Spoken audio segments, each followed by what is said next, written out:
What's up, everybody? Welcome to Mama Mary Tuesday. How the heck is everybody doing? First of all, in the comment area, I am putting, if you are watching, comment, like, and share. Let us know your, oops, there. Yeah, buddy. All right. Today is Arkansas Showcase Day. What's up, people? Got my Arkansas people in the house. My first Arkansas band up is near and dear to my heart. They're like family to me, and I love them bunches. And they are heavy metal in your face, and they will melt your soul. They are called Mortalus, and I have the joy of interviewing Patrick and Michelle. And I am going to, real quick, let's get this set up before I bring them up because I changed my background. All right. So I'm going to bring these badasses up and we're going to have some fun. What's up? Hey, what's up? What's up? How did Not, you not guys much. doing? So glad we're here. Glad we're here. So looking forward to it tonight. Oh yes. I missed you guys. I miss you guys. It's it's been crazy with not seeing fans being out and saying hello to everybody, and whether it's local shows or being on the road. So it's been an interesting year and a half, to say the least. Right. But we're starting to see some revitalization, some new sunshine, some shows. And oh man, does it sound good. So, for those that don't know who Mortalus is, we're going to start with Michelle.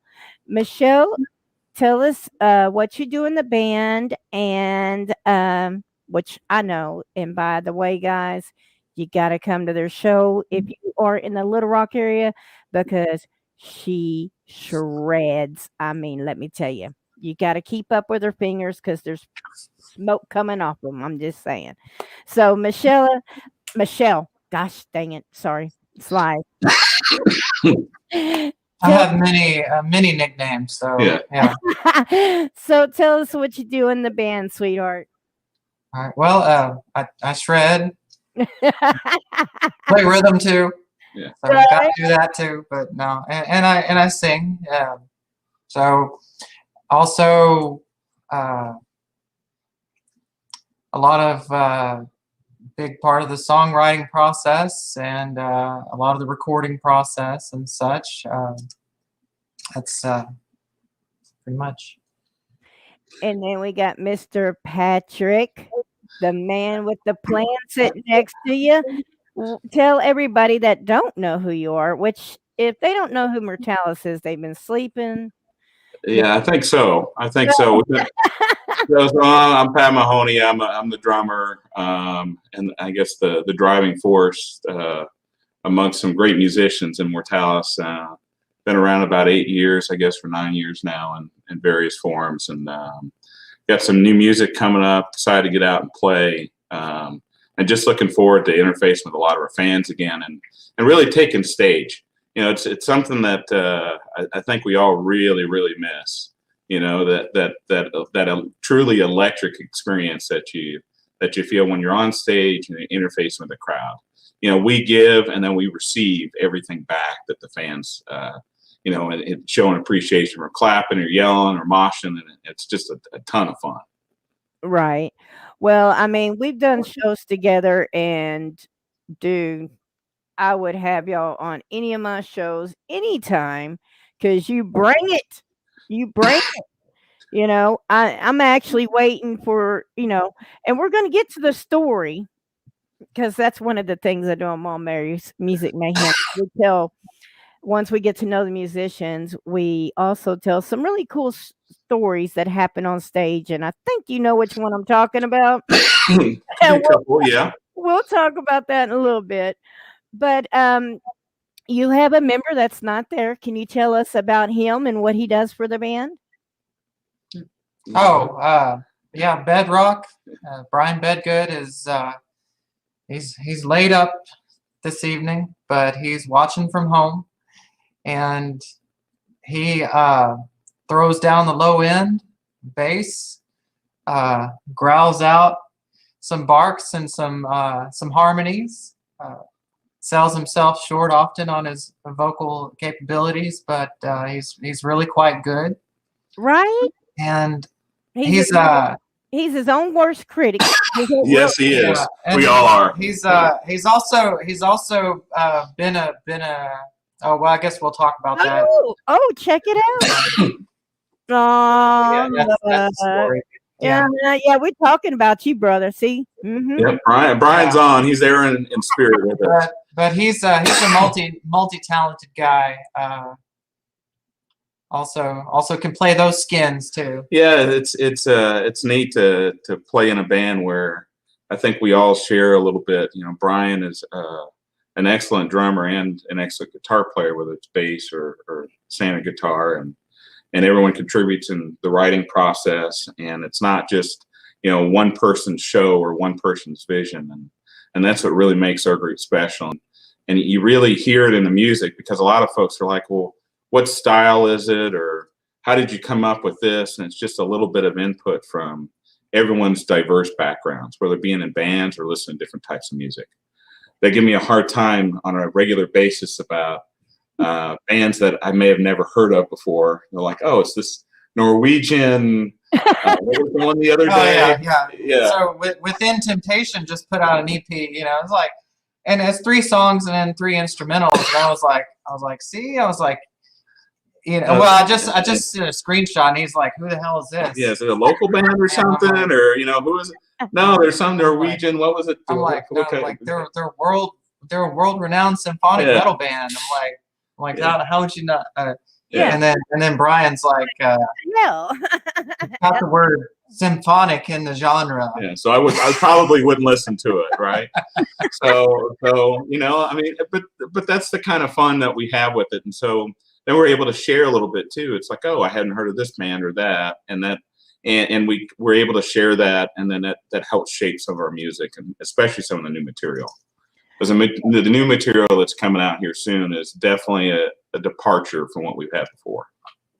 Well, every song we do is different. It's its own contained thing, you know. So anybody that sees us live, you know, they're not gonna hear the same song over and over. They're gonna hear quite a variety, different tunings, different sounds, and you know, hopefully go on a journey with us. Well, that is awesome. And you know, Excuse me. I've got my little cheat sheet over here, but you have been described as, you know, kind of like a Judas Priest, Iron Maiden, little, just like Kind of, yeah. modern old school sounds, you know, that really, I mean, I love it. I love it. And Yeah. For a 3-piece, Yeah. It It's we had a cool and dynamic, and it's awesome. It's just we've had a departure of one of our founding members, and with that we've had to rethink songs, rethink some writing, and I think in the end result has turned into some tighter songs, some newer material, a little different than what we've done before, but it's definitely heavier, and so it's really a lot more in your face, and I think our fans are gonna really enjoy it. So we're hoping to play some of this here soon, next couple of weeks live for the first time. Yes. So it'll be a lot of fun. Like to see some of the reactions out there. Yes, and we will be talking about up and coming shows in just a little bit. But we are going to actually play one of your videos. We've got 2 videos that we will play in the interview. And this is the first one, and it is Night of the Living Dead. So give us the backstory on this, and once we get the backstory on the song, I'm going to bring us down into the lobby and let you guys rock out to it so it sounds a lot better on your end. And then we're going to come back up. So if you have questions or just want to tell them how badass it is, you can. But so give us the backstory of Night of the Living Dead. All right. Well, Night of the Living Dead has been a song that I had around for a really long time. You know, when a band is first forming together, the members will come together. It's like, I've got this, and another member, oh yeah, I've got this, and I got this. And so it was something that was original, that we were able to jam together and really change the way that it felt and sound, and really turn it into a Mortalus song. I'm just a big horror movie fan. The zombie genre has always been kind of one of my favorite horror things. So we ended up we've got really 3 songs that really fall within that kind of a trilogy of a story. So this would be the first of those. Yeah, and it was fun to work on the video too. This was all shot during COVID times as well, so we had to be creative as far as how to, get good shots in of us playing and performing, but socially distanced, and then interlace it with some classic horror footage. So it came out in Halloween of last year. Yeah. The folks that put it together for us did a great job. So Rob Graves and Mr. Wilkes that are out there that put this together for us just did really, really good job, and some neat shots and just well done. All right. Take it away and take us down this journey of Night of the Living Dead. Yeah, here we go.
There we are. We're back. Woo! I don't know if we can hear you though, Mary. She's muted. You're muted, Mary. I muted There myself. you go. All right. Let me get this next one set up in the lobby real quick. All right. Oh, Broken God. This is a good one too. We're not gonna do the darkness video. Yeah. No, I did had Broken God. I had to mute myself because I was jamming on my end. I had the power, and I knew it was going to come through and be like. Yeah. But dude, that is awesome. That I mean, So, we're trying to have fun with it. You know, it's the best we could do, and I can't remember all the stuff we did for Broken God. That was another one we did. You know, the challenge with a lot of this during the COVID stuff was trying to get all this footage together and not see one another because we were isolated all at the time. And so it was a lot of phone footage, GoPros. I think the challenge for me on that Broken God video was going back and relearning my guitar solo note for note to have a camera on it. Yeah. It's crazy when you don't play some of that stuff for a while and go, well, how did that go again? You know, and I mean, we played it thousands of times, but it doesn't matter. You know, it's and I do the same thing, whether it's, you know, it's the drums or what was the other day? There was some vocals, I think, that you'd forgotten on one of the songs. You're like, oh yeah, you know, it's like, oh well, crap. Well, that's why we rehearsed. So, you know, it is what it is. But we're having fun with it. When you haven't been able to do it for so long, I mean, yeah, it's gonna be like you're gonna have to practice and get those chops back and get those. Oh man, I missed it. I missed something, you know.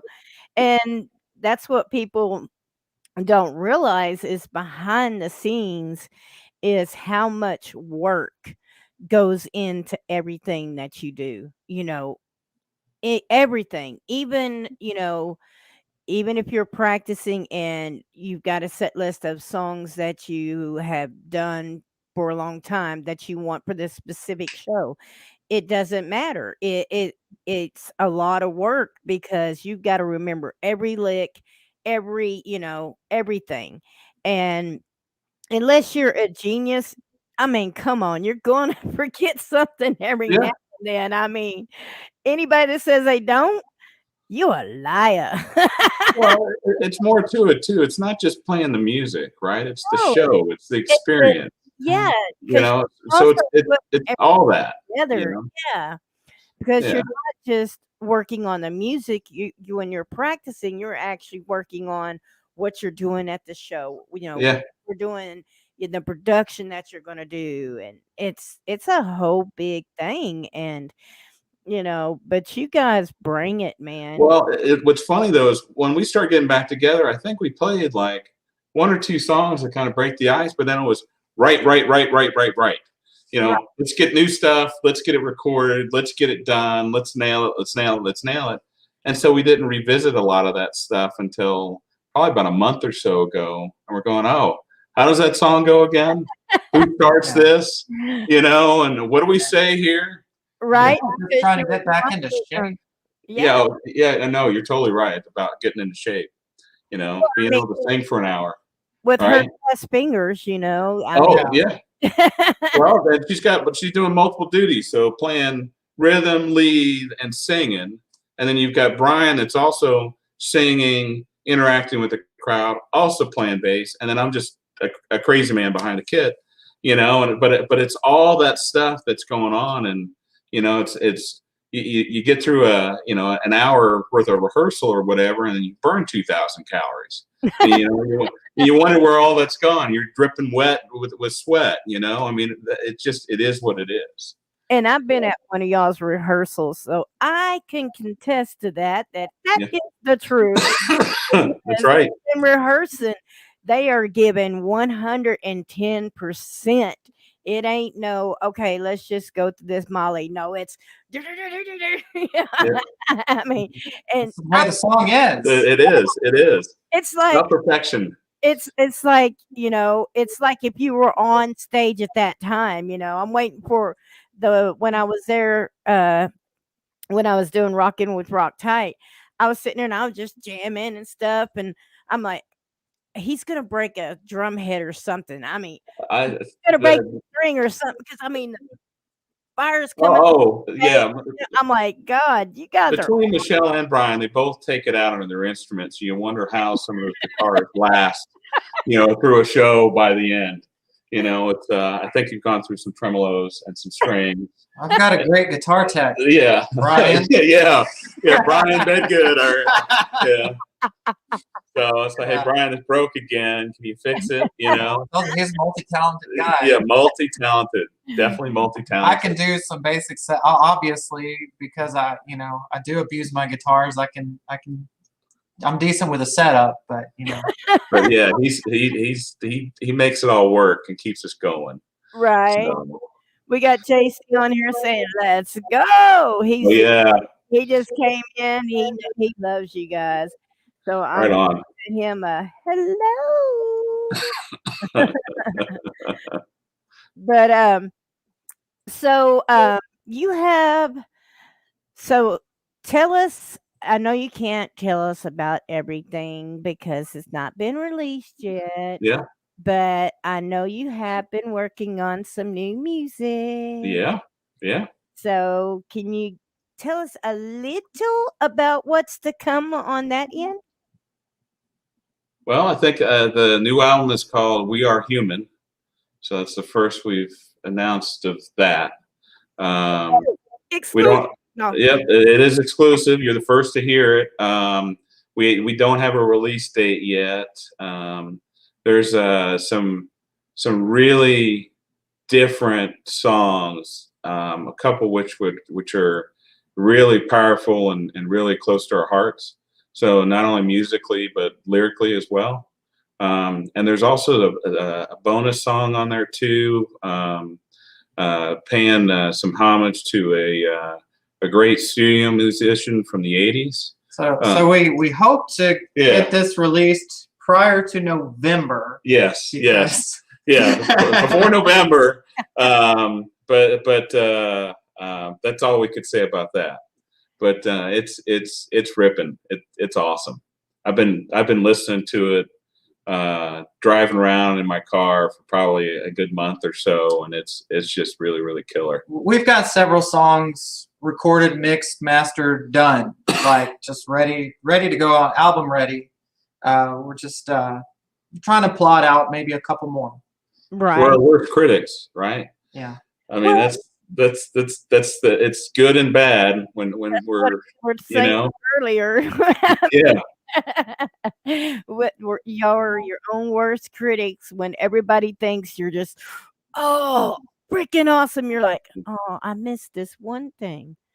So I know our poor spouses are tired of hearing some of the same songs over and over because they probably heard 40 or 50 versions of a song, in various forms and shapes and sizes and going through the process. So I get asked like, why this song has already been released, right? Heard the same song, over and over for like 100 times. Yeah. As I'm just trying to listen to one little thing to tweak, and then he sends his my list, his list of notes via text. Yeah. Like, not Patrick. Oh yeah, it's like 1 minute and 42 seconds in. Yeah. There's a click in the right channel. Yeah. At 1:40, or the symbol swapped. Yeah, at 1:47, what's this note? Where did that come from? I think the pitch is off at 3:31. And they're detailed lists. It's like, don't kill me. This is what I'm hearing. If no one else hears it, it's okay. Yeah, I can see Patrick sending the list, and before you. Well, you've worked with me before and stuff. Yeah. Don't tell me. It's detailed. It's definitely detailed, but you have to be. By the way, I want to give a special congratulations to you, Michelle, on your new nuptials, and she is absolutely gorgeous. I love that. Yeah. You hear that, Archie? She's behind us. Yeah. But thank you so much. Yeah. Congratulations. I don't know where she went. Yeah. I You see mean walking out. inside. Excuse me. She is actually very much like she wasn't into metal before, but now she's a Mortalus fan, and she's helped me to kind of like work on runs because she's into like pop music and then Indian Hindi Marathi style music and just taking.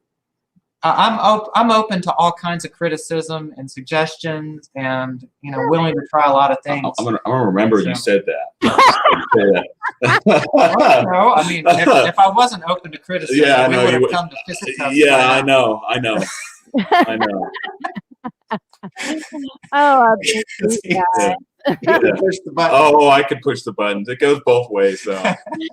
Oh gosh, I miss It's a you. good friendship and great to be in a band with these folks. So, Well, y'all aren't just a band, man. You're family. oh, it's definitely family. It's You're definitely family. family, and it's just so good just to be able to talk to y'all again and see y'all again. And I'm going to after we watch this next video, we will be talking about your up and coming shows.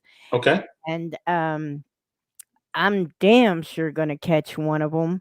I guess I need my picks. Damn it. Good deal. Good deal. We'd love to have you come out. But we are going to bring up Broken God. Now, let's hear the backstory on this little jewel. I don't know if we got a backstory on Okay. this. Well, now there is kind of a backstory on this Excuse me. because we just kind of felt like we talked about how essentially mostly the Christian religion has been a lot of religions in general have been split up. There's so many religions out there that believe in a God, so to speak. Whether you do or whether you don't, that's totally we're cool with everybody who loves us and doesn't hurt anything. But we're like, okay, so how when God created people, why did somebody from like this part of the world get this part of this religion got created here, and this religion got created here, and this religion got created here, and this religion got created here, and they all hate each other, and they all think their religion is the best, and they all kind of brainwash their own kind of group into there into believing that they're right and everybody else is wrong, and willing to fight and kill and everything based on their personal beliefs.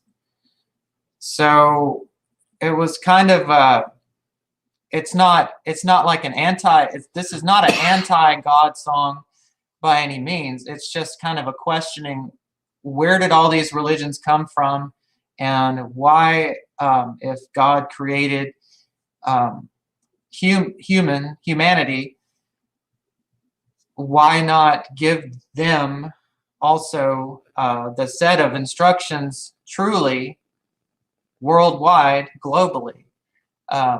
And everybody's just kind of created their own thing with it. So it may be a little bit of a controversial topic as far as one of our songs go. Probably the most controversial one we have on our Heart So Black album, as far as one to make people think about what the meaning is.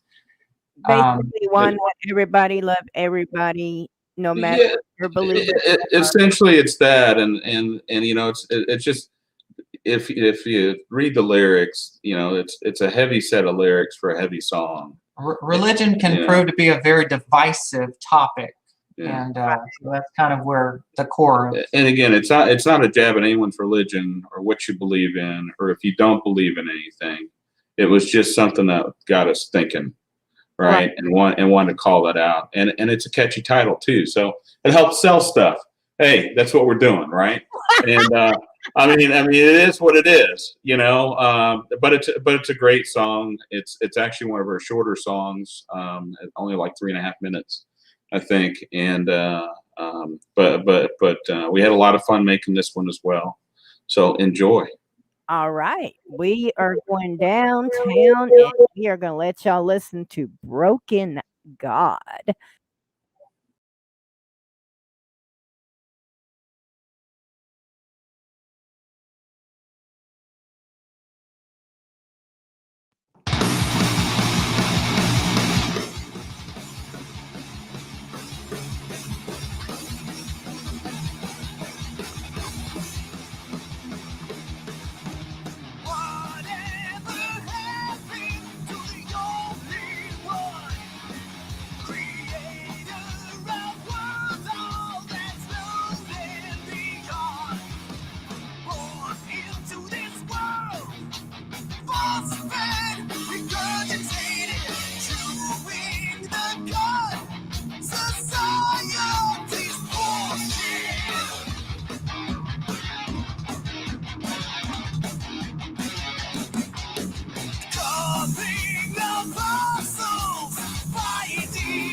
Yeah. Right on. I think I'm beat Europe. Did y'all see me over here? I was like, "And the heck out, man." I'm just sitting here waiting right on, right on. for my headset to go flying, you know. It's definitely a jamming tune. Definitely get you moving. Oh, no kidding. I was closing my eyes and I was like, And it sounds way better live. Yeah. Lots better live. Yes. So, you've got a show coming up on July 9th. Tell us about that. Yeah, we've actually got a couple coming up. The one here in Little Rock is July 9th at Vino's. It's a limited seating event, or I guess that they're not. I don't know if there's going to be seats or not. You're not you don't have to sit down or whatever. But I think it's just restricted to 60 tickets. I think they're almost sold out.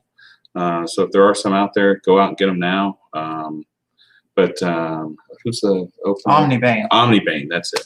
Which Omnibane, yeah, Omnibane. They're a newer, I guess, hardcore. No, I would definitely say they're more in the thrash realm. And just put the ticket link into thank you. the comments. So Right on. if you want to get tickets, go to the Mortalus page and stroll down past this video, and you will see Michelle and Brian, and it has the ticket link. So make sure you get your tickets. I forgot about that video. Yeah, it's in that video as well. But yeah, it's gonna be cool. The last show we did was at Vino's before COVID, so we opened up for Michelangelo Badio. Yeah, you know, the guy that plays double guitars and double tapping, like. Yeah, he's awesome, and we did that in February of 2020, and so that was the last time we hit the stage, and so we're long overdue, and really looking forward to being up there and entertaining again. So you've got other shows coming up besides? Yeah, we've got some that are in the works. The only other one that's confirmed as of right now is September 24th. That's in Memphis, Tennessee, at High Tone, and that's with a band called Reframe, and I'm trying to remember the name of the other one. We just got this ink like 2 nights ago.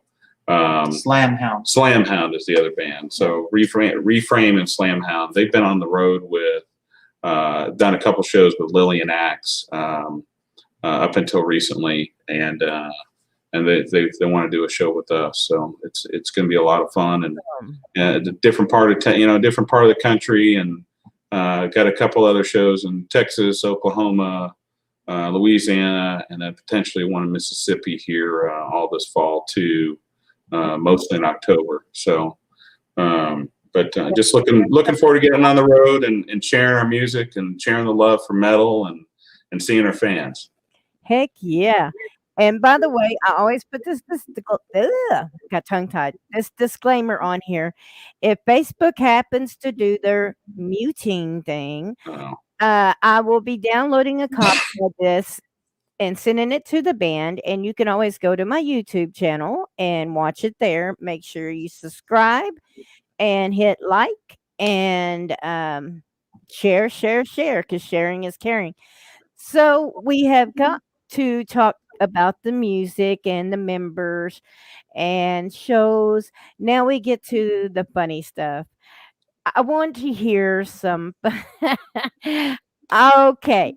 I want you to tell the story about the amp on fire. Yeah. You remember this? McDonald's. So we were playing. It was a local show at Rev Room, and we were opening up for a band. Who was it? I can't remember the. Power Man. Yeah, Power Man 5000. Yeah. And so we're up there playing, and really within the first minute or two of the set, we all smelled it, and if you guys know what the smell is, the smell of electricity on fire is a very distinct smell. And then burning plastic and melting wood and all that kind of fun stuff. And so I think it was like the 3rd or 4th song in that we look over, and our other guitar player at the time, Donald, is standing in front of his amp just doing this, just looking at it, and there's just smoke pouring out of the top of it. So we just keep on playing. So the show must go on, and so while we finished up the song, and while that got repaired, it's being good musicians and writing something on the fly. Oh yeah. It was kind of a metal jam that included a piece about making sure to tip your bartender and waitresses and whatnot at the Rev Room. And, it's just little things that you do, right? It was, guys in Red Devil Eyes were on that bill too, and they they let Donald use amp for the rest of the show, and Yeah. and we Awesome. finished. Yeah. So, but yeah, it's stuff like that happens. You know, you never know. Or I've had it too, where I played a show not too long ago. I guess everything's long ago now. I guess 2 years ago, where you know, I had another something similar, and I thought something was on fire on stage, and so you know, and Fire! You know, you see this stuff in the news, right? You see these pubs burn down with all these people inside of them, and people die, and all this. And it's like, shit, this is happening to us right now, right? No. And we got through the song, and I'm going, man, something's on fire up here. I said, let the sound guy know what's going on. He's like, oh, that's just the new smoke machine that's up there. You know, it's just being broken in. It's like, Well, he didn't say it like that. No, he didn't. He said, it's a smoke machine. Yeah. Like, yeah. Smoke machine. Like, hey, yeah, exactly. Because I had just, I mean, there were a whole comedy of things that were happening on stage that no one ever sees, right? I've got 2 cups of water that were sitting next to me that the second the music started and the stage started moving, they fell over on my pedals. And so I'm fighting my gear behind there because I'm playing on slippery pedals, right? My feet are sliding back and forth. I'm trying to keep it going. There's extension cords all over the place where this water is now sitting in, right? And so I'm seeing all these things go on, and it's all the stuff that you don't know. You know. Here's a funny story though from years ago playing in Memphis. So we played in this place. I'm not going to say the name of the venue, No. but It's a well-known place. We get there and we don't see our name or any of the bands we're playing with listed on the bill for the evening. So as it turned out, they like double booked the show. There was now going to be 5 or 6 bands playing that night. The air conditioning was out in this place. It was in July. It was July 18th. So by the time, even at 10 o'clock at night or whatever, when we got to play, or 11 o'clock. No, we played after midnight. It was a Sunday show, and we played a Monday morning. It was your birthday. Yeah, it was like at 12:30 in the morning, I think, at 1 o'clock. We technically played the show on Patrick's birthday because it rolled over after midnight. So there wasn't a big crowd by that time, only a few people, you know, straggling at the bar. But this one guy walks in from all the way down the street, and he's just head banging and jamming with us the whole time as we're sweating, and it's 120 degrees in there.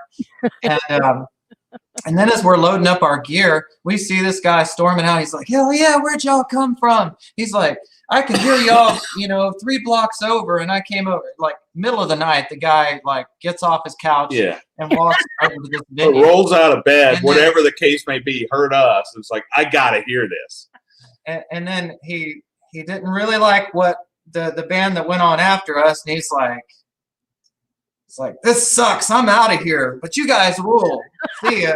Like, you never know. I mean, it was just storms off. It was a weird day. It was one of those things where you can't hang out inside because it's too hot, and you go outside where it's 100 degrees because it's cooler, right?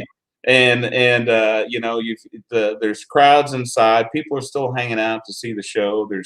There's too many bands now to backline anything, and you've just got a really unique group of people. You got Jim Dandy actually hanging out in one corner of the bar. Yeah, he was there that night. And you know, drinking and hanging out. And there were a couple of our friends there. But yeah, to have this guy kind of really roll off his sofa or out of bed to come down the street because he heard us, because we're freaking loud. I mean, we are one of the loudest bands that's out there. And I will say that, you know, I mean, we're just loud. People come out and they see us and go, man, can y'all turn it down? It's like, no, man, we got one volume. It's loud. You know, that's it. Brian says, let's not forget the 3-foot spare cord. Oh, yeah. First version of the 3-piece Mortalus. Yeah, so we had a gig at what was it? Stickies? Yeah, Sticky Fingers. And I was in a bad car accident about 4 days prior, think 4 or 5 days prior. Yeah. And I'm sorry, we got 2 of them. Sorry, and so that was the one. That was both at Stickies. Yeah. So yes. So luckily, Brian, being a good drummer, was able to fill in, and we went on. We still went on that night as a 3-piece. It's the only other time we've been on stage as a 3-piece. We played that show. We modified the set list a little bit without rehearsing with Brian on the drums. Yeah. And it went quite well. We just didn't have a bass player that night. Yeah. So. And then we had another one there where his wireless unit crapped out. Yep. And so he digs out a spare cable from a bag right in mid set, and it's 3 feet long. And so Brian's standing around, with this thing, and he's just it's just as far as he can move is kind of like that. And if you've seen us live, you've seen that, Brian gives it everything, and he's all over the place on the stage. So that was just killing him, being so tethered to his amp head there. I can see Brian going. Yeah, pretty much. But, I mean, that's the other thing. He's always Mr. Prepared. He has backups and spares and tools and everything. He can fix stuff on the fly. And all we had collectively was this little 3-foot cord. That will never happen again. Ever happen again. So we have backups to backups now, I think, and definitely a lesson learned from playing. But that stuff happens, you don't let it interrupt the show. You still perform and have a good time, and no one knows any better. Exactly. Because you never know, you're going to be in the moment and you're going to push a string too hard or just go. Oh, don't wish that voodoo on me. You've done that before. Oh yeah. Really? I've been pretty lucky. Don't say it. Yeah. Don't say it. That's why you have spare guitars. Yeah, but I don't bring spare guitars. You are this next gig now. Thanks. We got enough of them. I think you can have a couple spares. I'm already taking 3 just for different tunings. Yeah. So. I'm bringing 6 guitars, which ain't whapping. Yeah. We'll figure it out. We'll definitely figure it out. Says, damn Skippy. So, what else would you like to say to your fans or anyone watching before we get off here? What kind of personal message would each of y'all like to tell your fans, babe? You want to go first? No, go ahead. Okay. So a couple things. We got mortalusmetal.com. So that's our website. It's got some of the videos you've seen tonight, as well as our YouTube channel. But there's also our merch section there too. So we've got some pretty nifty cups that are on there. We've got these pretty slick, let me see, there we go, hats that are out there. Bunch of T-shirts, CDs, all that kind of fun stuff for sale. And stroke at the bottom. Yeah, so thank you for that. And so come out there and support us and show some love. We've also got show dates that are out there too, and some other things. And I think it's the message, especially for me, and I love educating younger musicians about what it's like to be in a band and what it's like to give and take. And to learn from each other, and whether you're young or old, I can't tell you enough about, get out and experience other folks and play, go out and support the shows. You never know who's going to be the next rising star, and just to continue to support one another. It's so important. It's so important, because we live and breathe it. Whether we're doing it for a living, we're doing it just for fun. It's just super important. Exactly. And they come from the heart, because I know they truly admire each and every one of their fans. Definitely. What about you? Yeah, I mean, we definitely come out and see us, and we'll be around chatting with everybody, especially Mr. Motormouth. Yeah, I'm kind of quiet and shy, honestly, when I'm off the stage, but so maybe people might not find that I'm like very approachable until they get to know me, but But once they get to know you, they'll love you.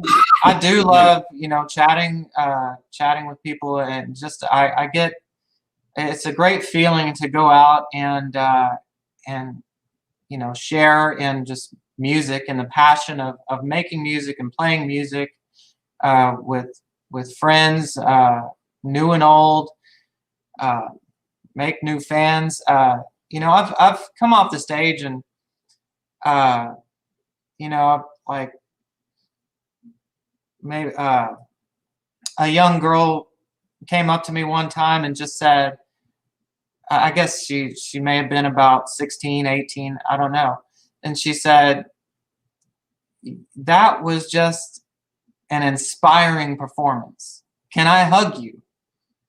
And I said, well, of course. It just, I was just like so humbled, and that type of thing has happened a few times over the years.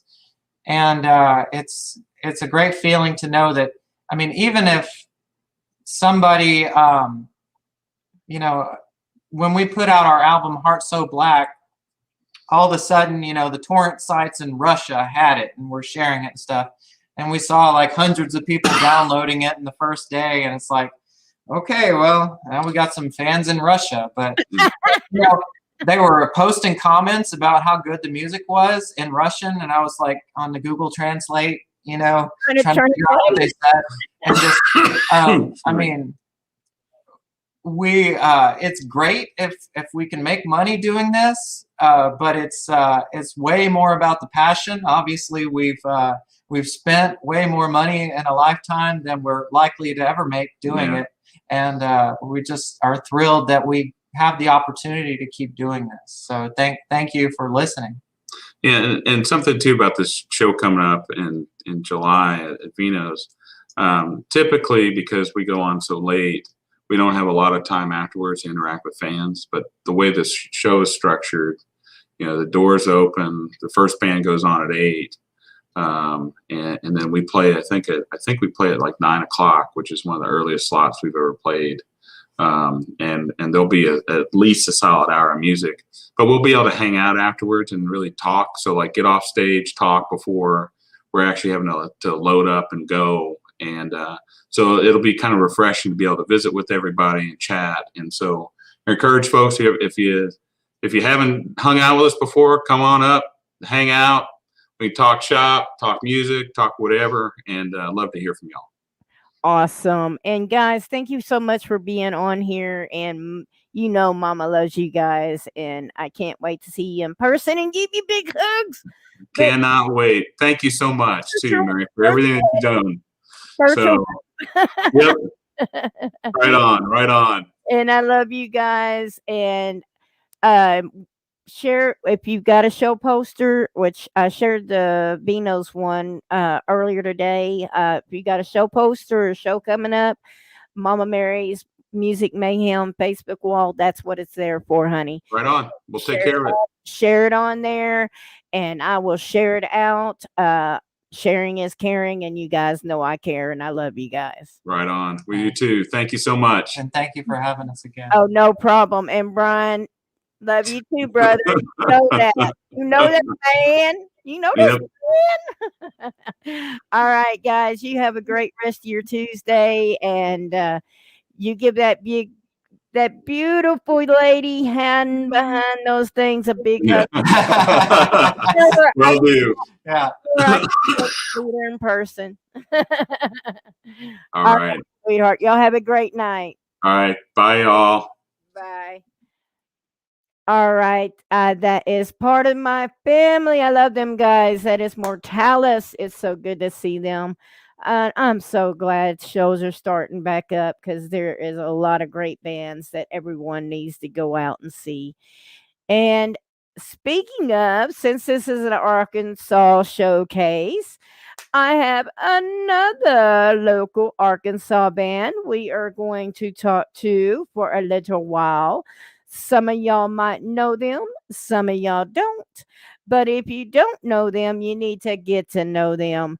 but we are going to bring up the one and only Liquid Voodoo. Woohoo! Hi, everybody. Hi, how you guys doing? We're good. We just finished a little bit of band practice actually before we stepped in. All right, all right. Jessica goes from the Liquid Voodoo Fan Club. Yeah. Well, that's our guitarist's wife. Hey, that's all right.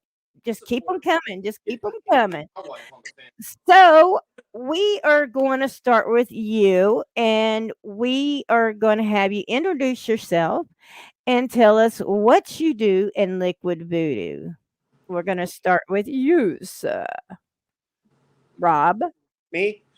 Well, Hi. you know, I it's wasn't even hard looking. when you're virtual. I'm sitting here going.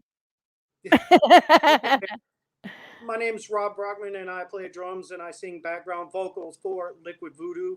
I do sing lead on a couple of songs, mercifully only a couple. Mercifully. All right. And who is the sexy one behind you? I am Nate Hammer, bass player, lead singer, songwriter, mad scientist behind all this crazy madness. And who's the gentleman beside you? I'm Kobe Fair. I play lead guitar. What would you say, co-write? Yes. The good-looking one out of the band.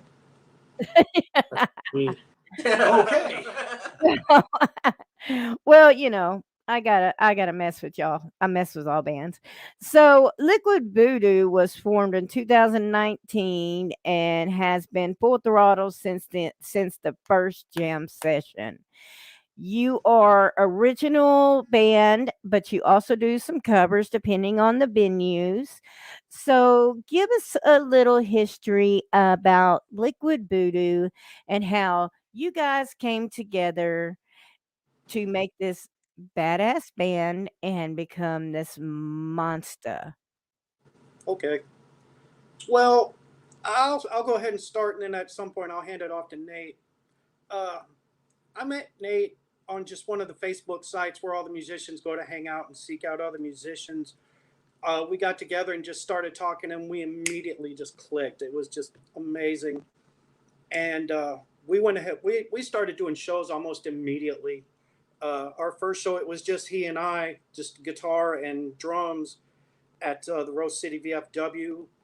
We did a couple of shows at his clubhouse, and everything was going real smooth. We were looking at least for a couple more people, and then I had a minor boo boo, and somebody decided to drive through a red light and plowed into my vehicle, and yeah, that kind of put me on the shelf for a little bit. Gave me this lovely wound here that I've got neat stories about. Mm. While I was down and out, Kobe stepped in, and he and Nate started doing shows together. And once I recouped and came back, it's like you said earlier, Mary, we've been going full throttle ever since. Awesome. And we're glad that you made it through, sweetheart, and that you're still here. You can't take a good person out. Right. Yeah. All right. Been told I was too mean to die too. There was that. So You know, I think that's what I told cancer recently. I'm too ornery, and you ain't taking me, you MF. Fuck cancer. Hell yeah. you Hell know, yeah. it's like, let me show you something. I'm going to show you. I'm going to continue being me. I'm going to continue living. I'm going to continue bringing music to the world somehow. Now that everything was shut down during this time, and yeah, you ain't going to stop me. So I can totally relate. You can't keep a good one down. Absolutely. So when you guys got together and you found out that you just really clicked and you just had this dynamic family, the way you said, while you were down, they picked it up, and when you Yes, ma'am. recovered, that's when you went full throttle. That tells you right there, you're more than just family members. I mean, band members, you are family. And that's a big deal. Oh, So so we're going to start with the gentleman over there. So tell us how long you have been playing and give us a little background on you, sweetie. I started playing guitar when I was about 13. I'm 30 now, so started playing bass when I was probably about 2015 and 17, and kind of messed around, fiddled around, but always wanted to play guitar and in and out of different bands. And finally, Nate put on the music website Rob was talking about. He was looking for a guitar player, kind of hard rock, heavy metal, and soon as we got together, we started writing music. I mean, it was supposed to be a jam session just to see if we clicked, and then it started writing music, and been doing that ever since. I mean, and then what songs we had wrote, just throw it at Rob. He automatically picked up on it, and it was no hesitation, no trouble. It just all three clicked, and I've never had it be that easy in a band to just write music, and no matter what, all three of us worked on it. I mean, I still think it's a privilege to play on stage with these guys. Awesome. And how about you, Nate? Give us a little history and background on you, sweetheart. Well, back when the world was young and I was already old, Look at Rob. I was actually raised in a Pentecostal church, and when I was about 3 years old, I kept getting in trouble because I would take all the songbooks and a couple of pencils and beat on them all the time. And my grandfather, who was the preacher, told my dad one time, take me and put me behind the drum kit. And my uncle taught me how to keep a beat. I played drums, started backing up my parents when I was 3 years old. I started playing guitar when I was 10, taught myself how to play basic chords, and took classical guitar lessons when I was 14. Bass was always easy because I always kind of played the bass like a guitar anyway. And so fast forward to 2001, I was in Germany, stationed there with the Army, and I was trying to find some way to stay out of trouble because I know me, and I know that if I'm not actively doing something, I'm going to do something silly, and it's usually going to get me in trouble. So I met another guy. We started playing heavy metal. It was the first heavy band that I ever played with. And then all these many years later, I'm playing blues in the clubhouse. And I was like, man, I want to get some musicians to back me up while I'm playing blues. And I met Rob. And one of the first things I asked him was, can you do a 6/8 or 8? Can play the shuffle, because I was, real big into ZZ Top and Stevie Ray Vaughan and a lot of the classic blues, like Howlin' Wolf and stuff like that. So I wanted to play like that, and it wasn't until the bald one corrupted me and got me back into playing heavy metal again. I showed you good music. But it's like he was saying though. The cool thing always was from day one. We were, we'd get on Messenger and we'd talk back. I got an idea for a song, and I just gave him an idea. And he'd come back and say, well, I got this tune. And then I'd sit and write the lyrics in like 10 minutes, or I'd have a riff, and I'm like, hey, let me play this riff for you. And, I got these lyrics. What can we do with it? And 90% of the songs have been written on Facebook Messenger. So. Yeah. And of course, we can't remember them when we come to rehearsal half the time. That's my fault.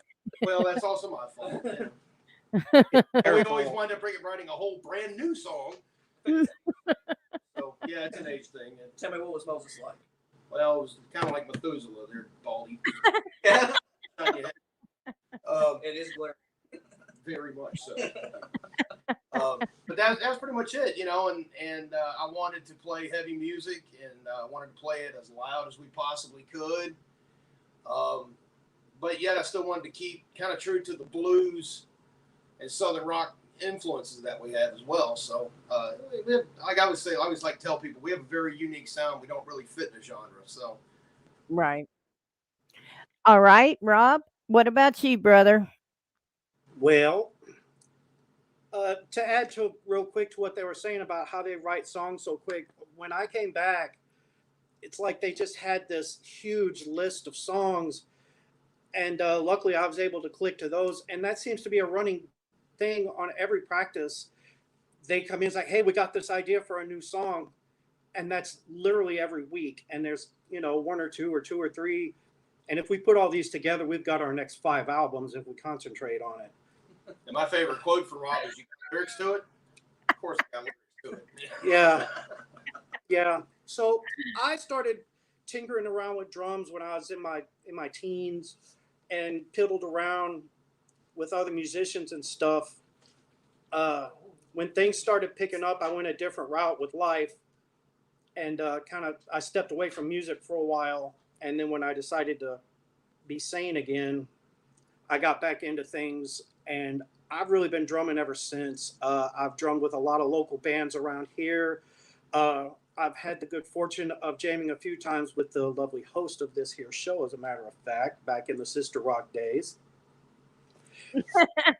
And Would be true. And man, I miss those days. absolutely. So now here I am with these guys. We're having a great time. We're making some great music.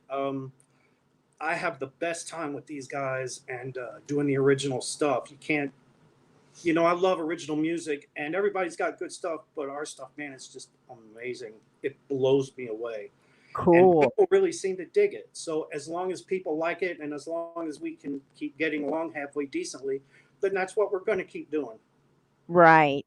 Now, this video is actually a live video that was recorded on. It was this recorded on a phone or Yes. okay. And this is a live video, but it will give you an idea. And we've got 2 live videos, but we're going to do this one, and then we will talk a little more, and then we will come back and do the other one and talk some more interesting stuff. But this one Good. is Sister Satan and Moonshine Girl. So give us a little backstory on Sister Satan and Moonshine Girl. I Here you want go. to hear this story. A lot of people may not know this. I know you do, because we met at the Martyrs MC party. I was with the Banshees Motorcycle Club, and we have I told you I'd get you on my damn show. one of the old ladies. Her road name is Sister Satan, and Moonshine Girl is actually my wife. And it comes. There's a long funny story about how she wound up becoming the Moonshine Girl. And I always wanted to write a song about their crazy shenanigans when they go out for a girls' night, or there for a while. I mean, you couldn't, they were always like doing something where me and the other Banshee were just like, we're supposed to be the wild ones, and we're trying to keep you guys out of trouble, And so I wrote this song about them, and just one day we were kind of jamming here, and I came up with this with that opening riff. It's kind of this funky kind of a riff on the bass, and the rest is history. I mean, Colby picked it up, started playing. Rob picked it up, started playing. I mean, we rocked it for probably about 15 minutes the first night. Yeah. And then from there, I sat down, finished the lyrics, and put it all together. All right. Well, it's actually one of our fan favorites when we play live. People love it because it's got that kind of that funk kind of feel to it. Heavy funk. right. Yeah. Cool. Well, I am going to bring us down to the lobby, and we are going to rock out to Sister Satan and Moonshine Girl, and then we will be back up for your questions and your comments.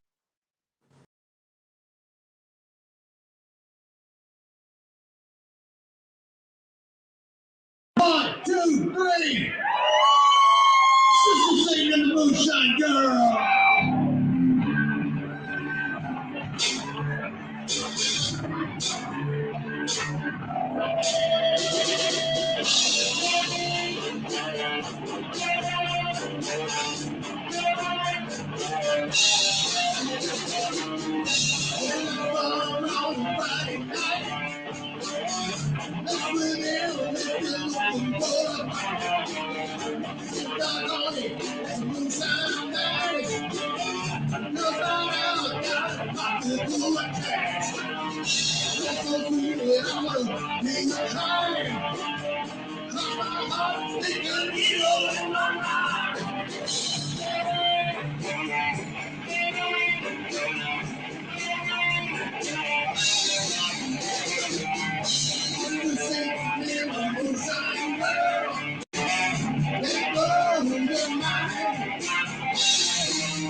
All right. I had to mute us so we didn't overpower because I was loving it.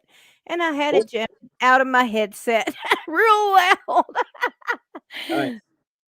We want to mention real quick, since we recorded that, we've added another guitar solo to that song as well as a bass solo. So while the groove is still the same, there's a lot more to it. And Right.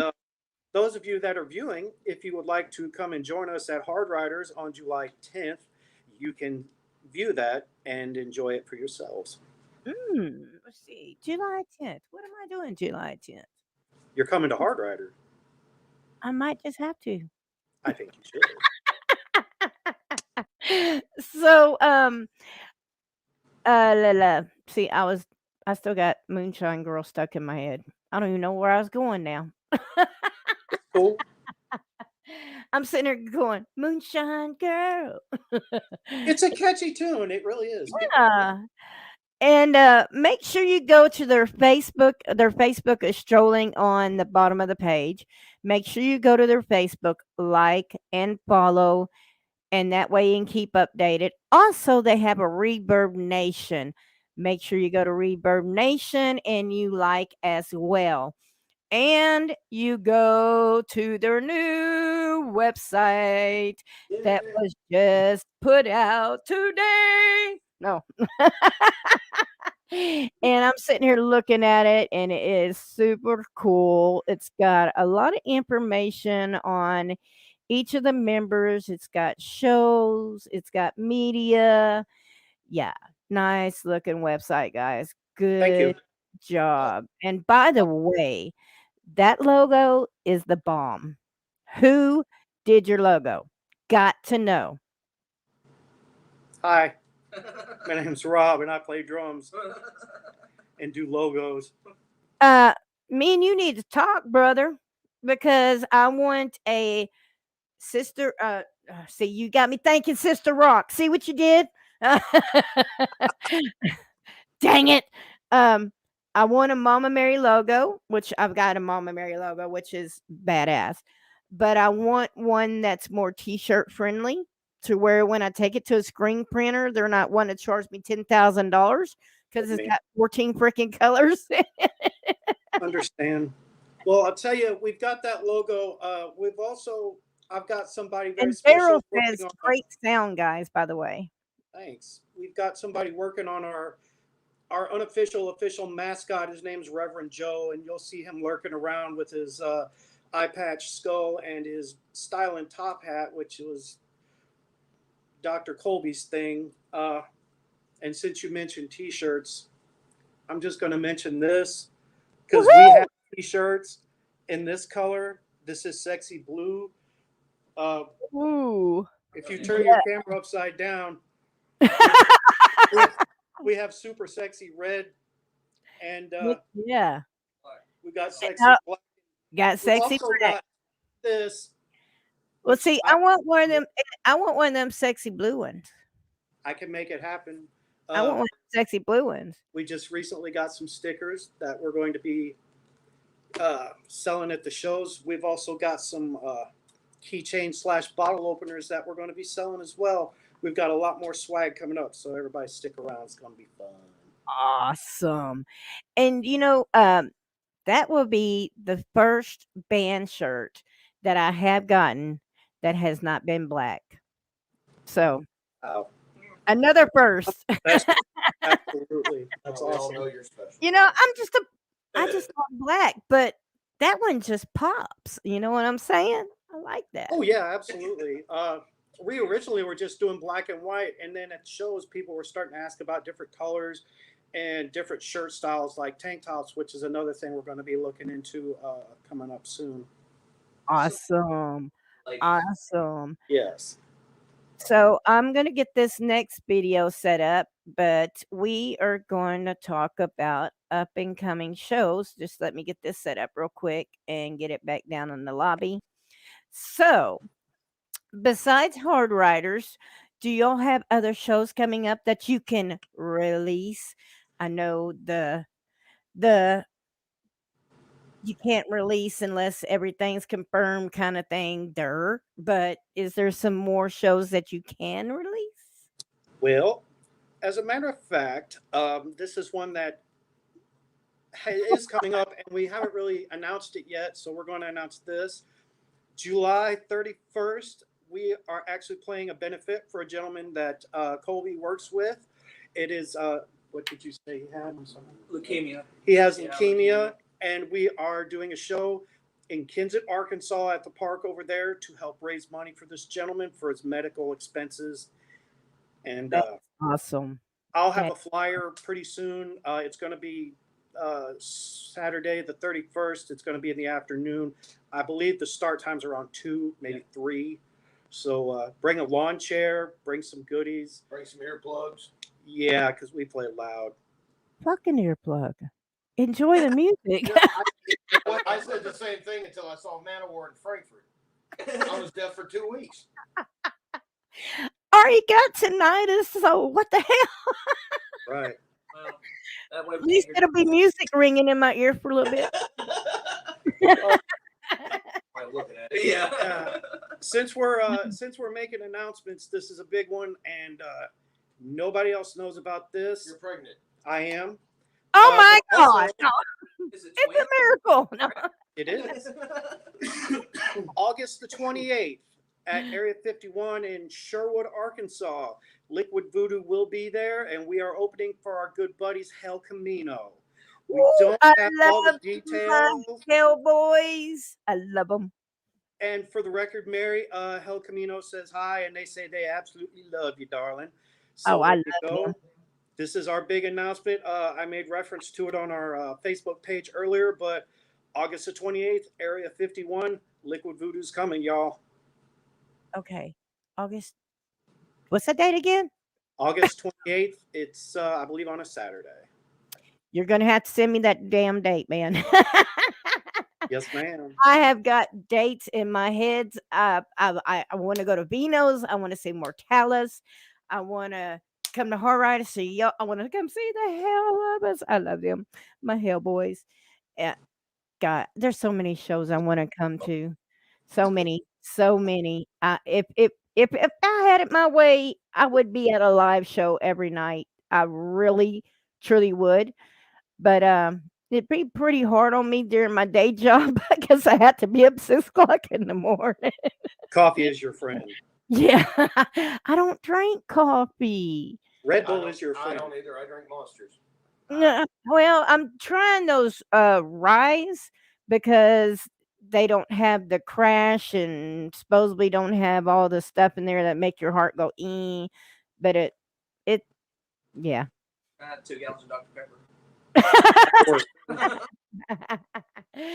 So is there okay, we're gonna get to some funny road stories after we do this next video. And yes, Rob's like, Oh, we've got. I think every band has to have that.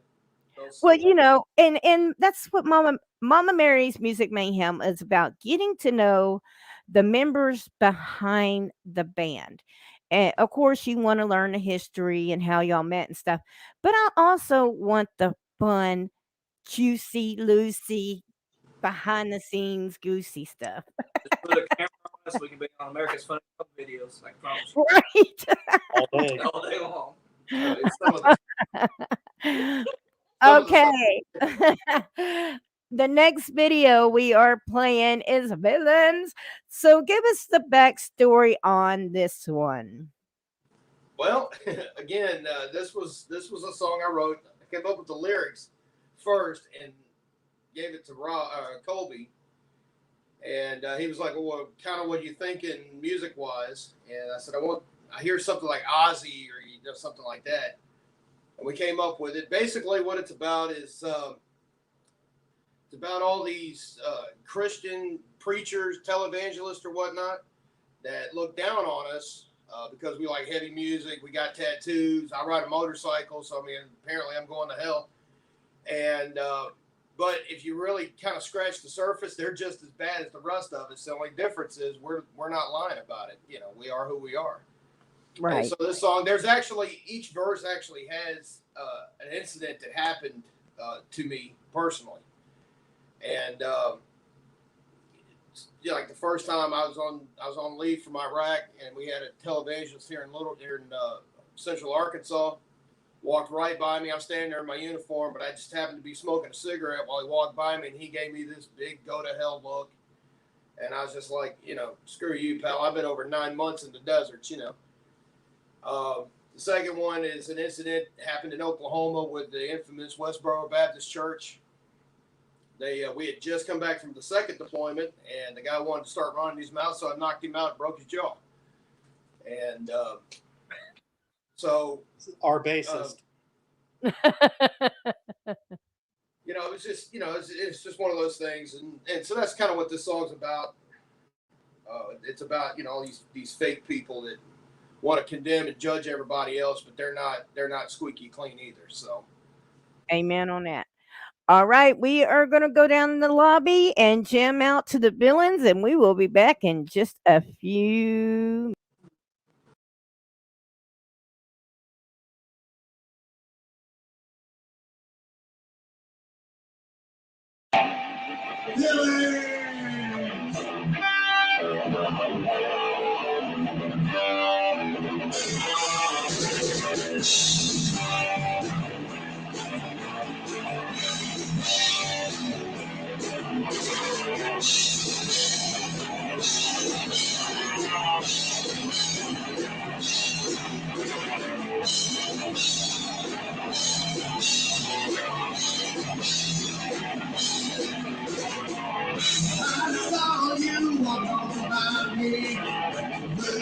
understand.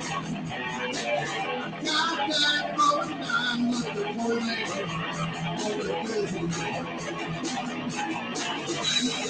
On the side of the feeling, whatever's pushing you right. I'm ready, we get a little deeper, then you realize you are good. So you baby, you are good. Your parents don't get happy.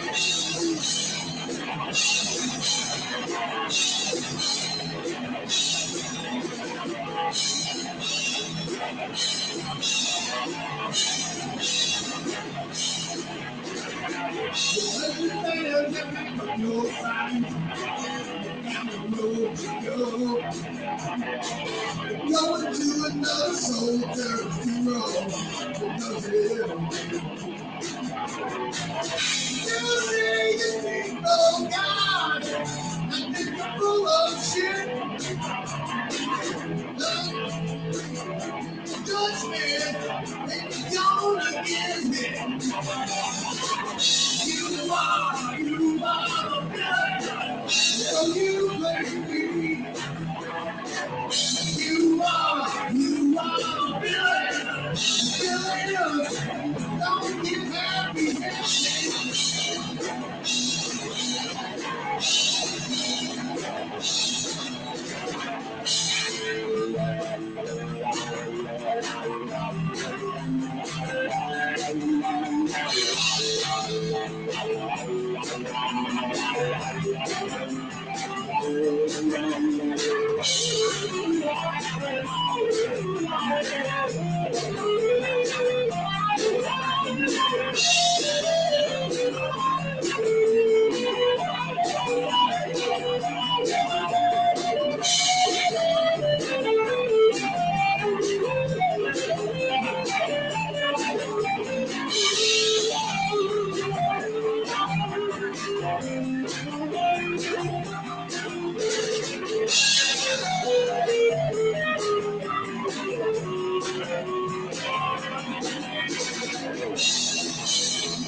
You are the villain. Oh, sorry.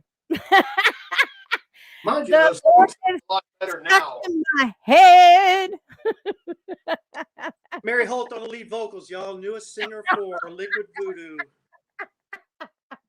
No, I could never take his place. I'm sorry. But that was stuck in my I'm sitting there going, you are the villain. Yeah, it's already stuck. Damn it. Now I'm not going to be able to get that out of my head. Thanks. Well, we have MP3s of a lot of our songs over on Reverb Nation and on our website, liquidvoodooband.com. I'm always going to pimp out the website. Yes. We've been working with the guys at Blue Chair Music, and they've been remastering our stuff. we start recording just right here in the living room, and then we send them over to them, and they make us sound A lot amazing. better than those videos. Well, I mean, those videos are live videos taking on a cell phone. So Yeah, you're you not know, going to get the full effect, because think live. about it. We did that show. We had only been playing on together, the three of us, what, 2 months Yeah, two at or that three. point. So And 40 You degrees know, outside, no heat. so when the winter rolled around and we couldn't get any concerts, we really dialed up, how we put the show together and everything. And it's a lot better to see us now than back then, because back then we were still trying to figure each other out and where Right. we need to be on the stage, and of course we recorded and it got mastered. The songs sound great. Thanks to Blue Chair, if you're listening, you guys are awesome. Right. Blue Chair is awesome. Big shout out to Blue Chair. Now, when are you playing Hard Riders? Friday night? We're playing July 10th. July 10th. July 10th. Okay, Okay. because I was like, if it's Saturday night, I'm sorry, I can't be there because I'll be at Magic Springs with 13X. I got them playing there, opening for All the Remains. So We were just talking about that earlier. So gotta do that management thing. You know what I'm saying? I hear you. But I don't think I got anything July 10th. So need to go back to Mo's stomping grounds. Check out Absolutely. y'all live. And maybe I can do a live recording and on my iPhone and do a live interview then. That would be Yeah. awesome. Yeah, definitely. That would be cool. Michelle, there's my manager right there. Look at her. She's she's if it was up to her, I would be nonstop. And I love her for it because she believes in me so much. But if it was up to her, I would be working 28 hours a day. I've known her and Roger for quite a while. They are good people. She is She's awesome. a misfit, but she's still cool people. Hey, And she over is saying, great. me and Colby's been talking about it. If we did this for a living and we had to share a bus together, we would actually have to separate somehow, because we'd always be playing. Our fingers would be tired. Right. We would have like 10 albums worth of music. Michelle says we'll sleep when we die. Her famous saying. But so what else would you like to say to your fans before well, no. We've got to get to the Juicy Lucy road stories and behind the scenes stories. I almost forgot. See, Rob, you had me thinking, and this doesn't work. It's still gonna happen. Yes. Okay. Well, He's like, okay. well, this is going to kind of go along with Mortalus saying that they are the loudest band in Arkansas, and we've had a couple of people at our first two shows actually that really argued that. The first one, it was Nate and I just jamming at the Banshees Clubhouse, and Nate, I'll just let you take it from here. You gotta. There's no acoustics in that building, and so brought him up. We set up. We started playing.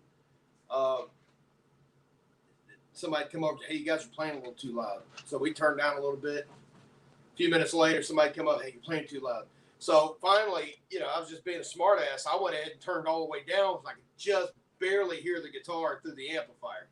And Rob was just barely tapping the drums. And one of the guys that hangs out with us got up and went over and played the jukebox right in the middle of a song.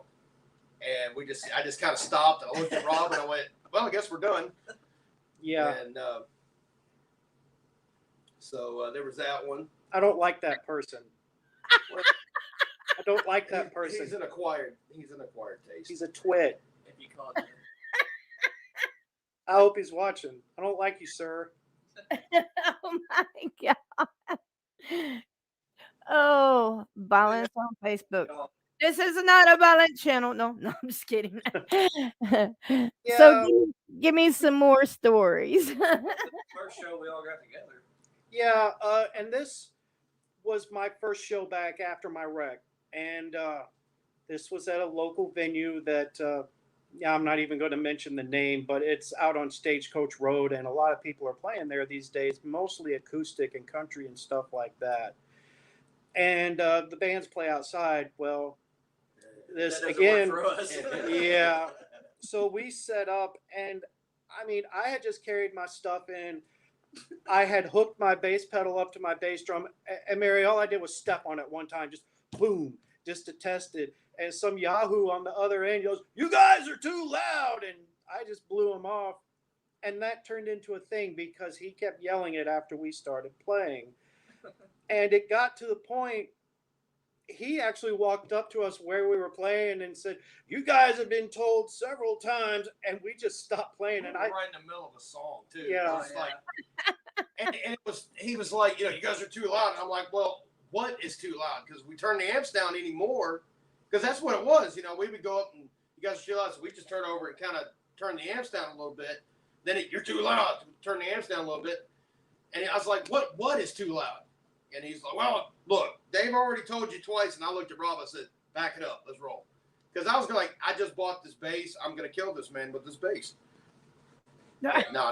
Well, I mean, when But you I did want to fight that night too. I was like, I don't. well, when you've already tried to accommodate by turning your amps down, turning your amps down, turning your amps down, Well, there's nothing else you can do. well, You it's know? pretty funny because I'm sitting And if they hired a full band, and what do they expect? Unless you're playing acoustic, you know what I'm saying? And not only that, I mean, a lot. I think sometimes that comes from me. One of the only heavy metal shows that I've actually ever got a chance to see in person was a band that I got turned on to in Europe, and they're from America, but they're power metal, and their whole thing is we are the loudest band in the world. And for a long time, they held that record, and they have this reputation of if they're asked to turn down, if the cops get called, they'll just stop the show. And I don't want to be like that, but at the same time, tell me what's wrong. That way I can fix it. I can't fix it if I don't know. Well, that was the thing about after the time we finally turned down, was fixing to pack up and go. I said the vocals too loud. Yeah, they finally came out and said your vocals are too loud. Okay. Oh, well, if you would have told me that last set when you came out here and started, I could have fixed that. Yeah, we could have turned those down a little bit, Well, it's fixing to be a good fight because I'm looking at Nate. He's already got a look on his face like he's fixing to kill somebody. So I turn off my amp, look at Rob. He's done stepped up behind the drum set, so I put my guitar, fixed to take my guitar off. And my father at the time was there with us. So he was coming up behind this guy, and I thought, oh shit, here we go. This is going to be fun. So I just go ahead and start turning my stuff off, just lean up against the amp and just watch it. So, see, and it goes back to something that I always think about. I always try to put on the best show for the people that come and see us, and heavy music needs to be a certain level of loud. When was the last time you ever listened to Metallica at very quiet volumes? When do you, or Motorhead? You can't. So, it's one of those things where, granted, we could turn down a little bit to fit the venue that we're in, but at the same time, we're a rock and roll band, Right. So it's going to be a little loud. It's going to be aggressive, and it's probably going to piss some people off, Yeah. But that's rock and roll, But would you go up to Lemon Killmaster and say, hey, we turned your shit down? I mean, it's just Watch the fun begin. But I think really the whole point of that was I can't fix it if I don't know what's wrong, because I'm kind of playing sound guy, bass man, everything else. So I can't hear what the crowd's hearing. I'm behind the speakers, so. Right. And most of the time I can't even hear my vocals. I just hear my bass. I'm hoping I'm hitting the right notes, Right. Well, it's like you said, if he would have just came up and said what was too loud, which you Right. We could have fixed it. several times. Well, at What's the time, too loud? What's at the too time, loud? it pisses you off at first, But then after you calm down, weeks later, you actually laugh about it. Right. So, then you have these funny stories. And we have this really, really strange thing about us. When you make us angry, we play louder and faster and more aggressively. Yeah, it makes it worse usually until it's turned down. Well, that's generally what happens with rock bands, heavy metal bands, hard rock Yeah. bands. They play their best shows and their most dynamic and just most that vibrates your insides is if they get on that stage and they're pissed. And that's when everything's just gonna be wah. You know? But, we do we have some love songs, believe it or not, and yeah. I mean we did it. You and I did a concert one time, and the guy, we were trying to do a benefit for somebody, and the guy made me mad the minute I got there, and I looked at him and I said, "We're throwing the set list out. I'm gonna call it on stage. We're not playing anything slow. We're not playing anything quiet. And we're not playing anything love song." Well, actually, I wasn't even there yet. You just messaged me and said, "Get your ass here now." And I was like, "Oh, great." I mean, it walked was, in, set list is gone. He just started playing. And I mean, we ripped about an hour and a half show, just straight aggression and mean speed. I mean, it was. Yeah. But everybody wore out by the time they got out of there, Yeah. too. I mean, so our goal was accomplished.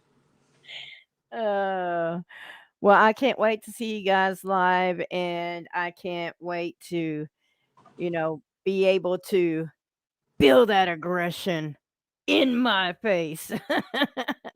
Michelle says, you should prepare a Doris Day song. Should prepare a Doris Day song for people like that. Yeah. It's just like that one guy that came up to us and was like, "Play something we can dance to." I'm like, "Dude, I'm sitting here wearing leather pants and a leather body armor. We don't do anything you can dance to." I'm like, we can play stuff you can mosh to, That's when you come out with Puff the Magic Dragon. That's kind of one of those, though. You walk up and, "Daddy, get off me, crush my cigarettes." I mean, it's kind of one of those kind of people, too. Well, it was. Oh my gosh, Michelle, I love God. That's a good one. Oh, and I could actually see y'all doing something silly like that. We usually don't have filters or anything, so Yeah. And it just pops in there and right out the mouth. I mean, it's just like we get to cutting up on each other and using funny voices. I mean, it's just nuts. She's learned to Ambrosia songs.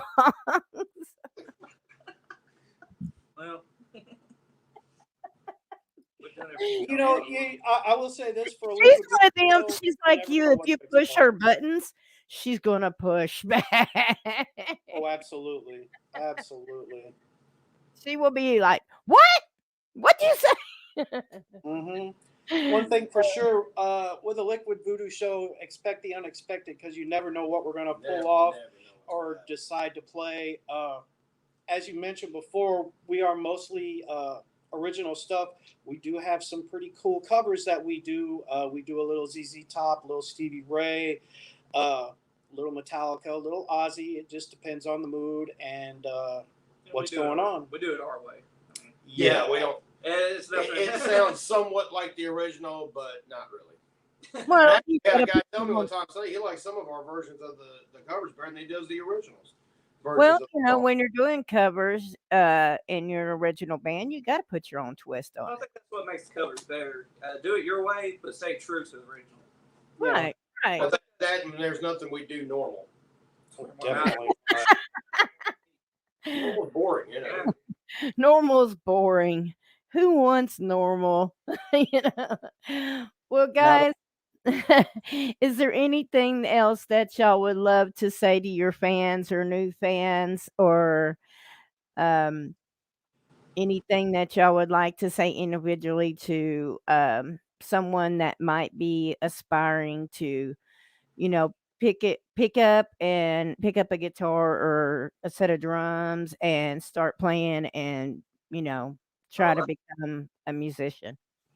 I think one of the biggest things, especially I started out when I was 13 years old. I don't care if you're 13 or if you're 60 years old. If you want to play music, play guitar, go for it. There's no mistakes. You can only get better. I've had so many different bands that inspired me, but now it's to the point of I want to get better, but it's more inspiring to me to get up on stage, all the mess you deal with, getting, places you play. The biggest thing is getting to meet new people and had an experience with them, and that time on stage and have people come up and tell you how good your music is or they felt what you were saying. That's the biggest compliment you can get. Absolutely. And so much appreciation to people who follow us. And I mean, it's an amazing feeling to be able to have that connection just through music. Yeah, and I always tell people too, don't be afraid to be yourself. That's what music's about. I mean, for Pete's sake, if you see us live, we've all got different looks. We actually, we even go so far as we have different characters that we are when we're on stage, when we're not. It's like, for instance, I've got mohawks.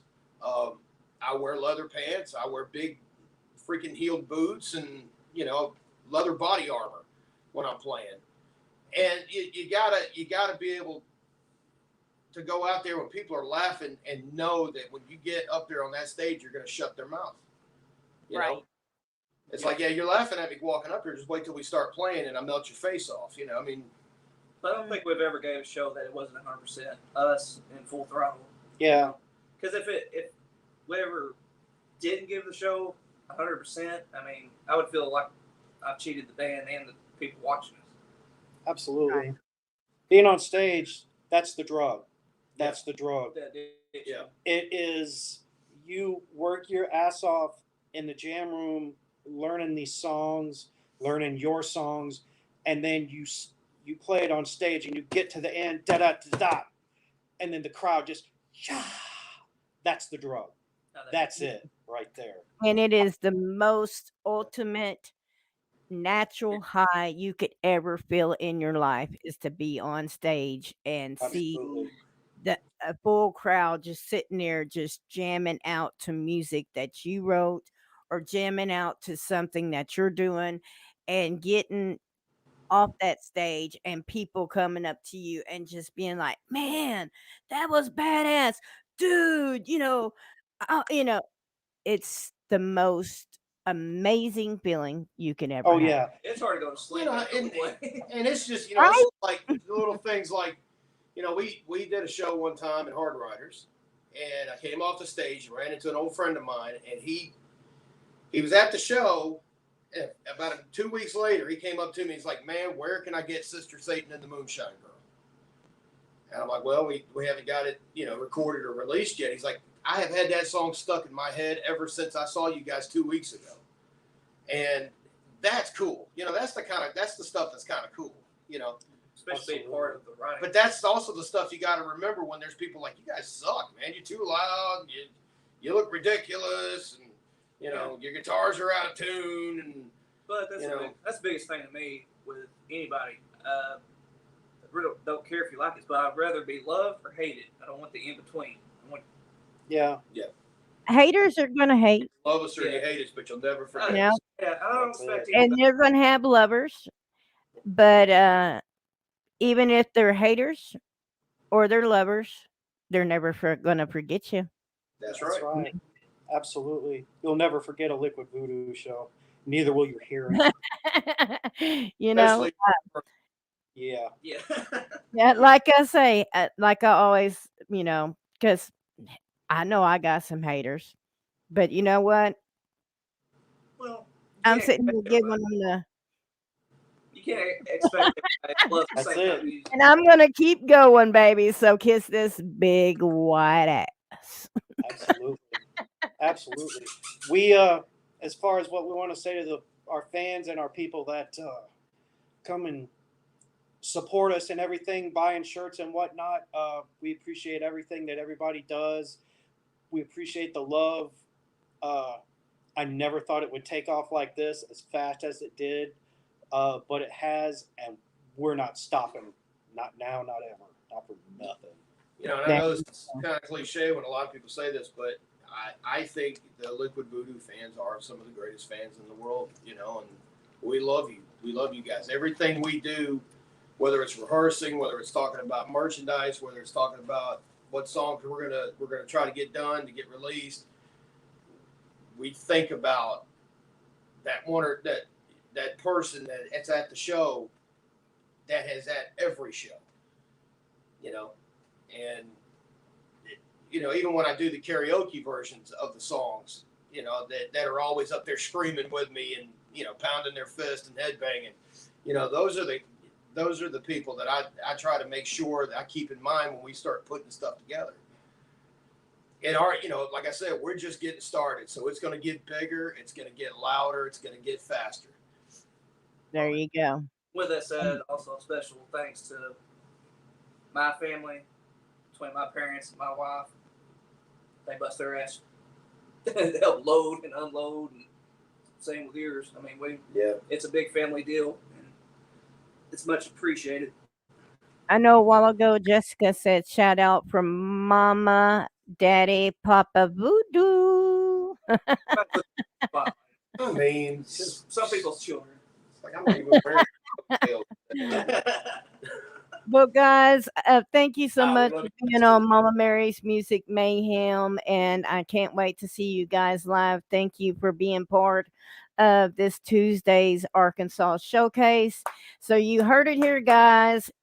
This is another Arkansas favorite. So if you haven't went out and seen them live, go out, check them out. If you want your face melted, if you want your soul shaked, then you know where to go get baked. So there you go. Absolutely. Thanks for having us on here, Mary. We sure do appreciate it. Thank you. Love you, boo No, boo. no problem. And see, in a roundabout way, I'd already talked to Nate at the Mortars party, and I was like, man, get with me and I'll get you on my show. See, I told you I was going to get you on my show. It wasn't until Rob goes, oh, by the way, because so much has happened between now and then. Rob goes, I didn't know you already knew Nate. In my head, I was like, Nate. And then when I seen you, I was like, and then when I seen you, I was like, oh, I told him I was going to get him on my show. Well, you guys have a great, right. You guys have a great rest of your Tuesday. Keep rocking. And, any shows you have, any posters that you have, feel free to share them on Mama Mary's Music Mayhem wall or my Mary Holt wall. That's what it's there for. I love supporting, and sharing as Karen. So that's what it's there for, guys. So keep us updated, and we'll get you guys back on here later this year and get some update information on you and see where Liquid Voodoo has went and been, and how many places you melted and how many places you just burned down. Sounds like a good plan. Yeah. Thanks a lot, Mary. No problem, sweetheart. Y'all have a great night. You too. Love you. That was Liquid Voodoo. Awesome guys. Awesome guys. I am so glad they were on the show. And I wanted to do a shout out thing. All you local Arkansas edgeheads, make sure tomorrow around 6:10 that you will be listening to The Edge to Kevin Cruz, because he will be interviewing. That's when the interview for 13X that is playing at Magic Springs this Saturday, opening for All That Remains. He interviewed 13X last week, and it is dropping Wednesday at around 6:10. So make sure you catch that. Also, make sure you get your day passes for Magic Springs, because on July 3rd, which is Saturday, All That Remains with special guest 13X. We are all 13X. July 4th at the Red Room, the Freak Show's in town. July 24th, Narrow de Niro with the Impressioners at Area 51. July 10th, stays in Vegas at Midtown Billards. July 24th, Reed her Reed Southall Band at the Red Room, July 16th. The fabulous Freddie Mercury tribute is at the Red Room. Sometimes I can't read my own writing. This Friday, Stephen Nieper and the Wild Hearts with Little Skinny at the Red Room. And July 22nd, Randall King and John Stock at the Red Room. And July 23rd, Liquid Kitty at Lucky's and Mom Mel. And July 23rd at Jimmy Dole's is A Bad Habit. I wanted to make sure I got those in there because those bands had sent me the information and venues had sent me the information. And I wanted to make sure I got those in there. So those that have been watching the shows here and there every Tuesday have been hearing about me going to Rockin' Pod in August. First, I'm going to put this up before that is the website. Make sure you go get your tickets if you want to go to Rockin' Pod. Rockin' Pod is in Nashville. If you are a musician, this is an opportunity to come to a podcast convention. Bring your band. Podcasters will be there set up ready to interview. We've got scheduled interviews, but we're also going to be doing interviews on the fly. It's going to be a lot of networking. But it's been made official as of on my birthday, June 27th. When I'm at Rockin' Pod, y'all get ready because the interviews that I made the cut for is Saving Abel, Carmen Appice, Billy Sheehan, Ace Bon Johnson, Rick Fox, Rick Rule, Roxy Blue, Tor, and Paul Taylor. Yes, that is right. I will be interviewing all these legendary people. It won't be long interviews. Interviews are only 15 minutes long, but they're going to be fun. They're going to be great. They're going to have Mama on them. And I want to give a big shout out to Sambone Promo, my sponsor for paying for that Rockin' Pod. That's how she pays for her sponsorship. Love you, Sam. And Michelle, my Sambone's my PR. Michelle is my program director for Rockin' Pod, and I want to give her a big shout out for handling all that and put me in for all the interviews and handling the behind the scenes stuff for me. I love you, sister, and you know this, girl. So I am going to play real quick. I am going to play the commercial for Rockin' Pod again. Come see me in Nashville. This August will rock as Rockin' Pod returns to Nashville. This annual convention brings together rock artists, fans, and podcasters for an unforgettable rock experience. Meet Billy Sheehan, Ron Keel, Ricky Rachtman, Mark Goodman, Matt Pinfield, Don Jameson of That Metal Show, drum legends Carmine Appice and Vinny Appice, along with current and former members of Winger, LA Guns, Accept, Roxy Blue, and more. Panels, signing sessions, and vinyl and memorabilia vendors, all available to you at Rockin' Pod. Music podcasters from all over North America will be appearing on site for live interviews, networking, and speaking sessions. Got a music podcast? Register and join us. Rockin' Pod weekend kicks off with a pre-party concert featuring former Tesla guitarist Tommy Skio and his new band Resist and Bite. Plus, Ron Keel Acoustic, Rock United, and a rare hair set featuring many surprise guests. Rockin' Pod Weekend, August 6th through the 8th in Nashville, Tennessee. Tickets, VIP, podcaster registration, and discounted hotel rooms are available now at rockandpod.com. Rockin' Pod, brought to you by DBG Productions, Brad Lee Entertainment, and in Captia.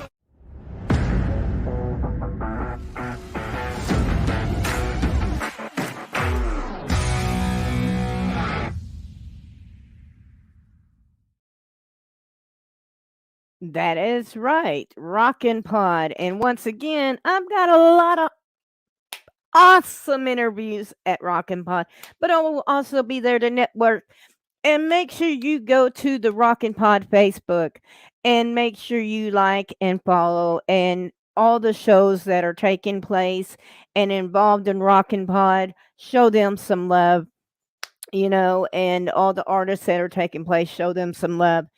And that's it for me on this Tuesday. And I want to thank you. Now, July 6th, I will be interviewing the coordinator, Rui Hendricks, for Mountain Pine Fest. He's the head coordinator. And then the rest of July on Tuesdays until the 27th. The 27th will be my Arkansas showcase. But on the Tuesdays in July, I will be interviewing artists that will be taking some artists that will be taking spots or on the bill for Mountain Pine Fest, which it is an event that is the entry is canned food. It's all for the community. They've got a car show. The entry, the money from that goes to the community. They got uh, suicide prevention walk. The money from that goes to the community. They've got a car show that goes to the community, all proceeds. So I will be getting with him after this wild weekend at Magic Springs with 13X. I cannot wait. Saturday. But Saturday, all that remains at 13X at Magic Springs. If you want to come hang out with us, get your day pass, get your season pass, or you be listening to Corey and Patrick all week long. I think they did it last week, but for your chances to win a ticket. And don't forget to listen to The Edge around 6:10ish for the 13X interview with Kevin Cruz. And a big shout out to Kevin Cruz for doing that for 13. And we love you guys. Until next Tuesday, keep rocking and stay safe because Mama Mary said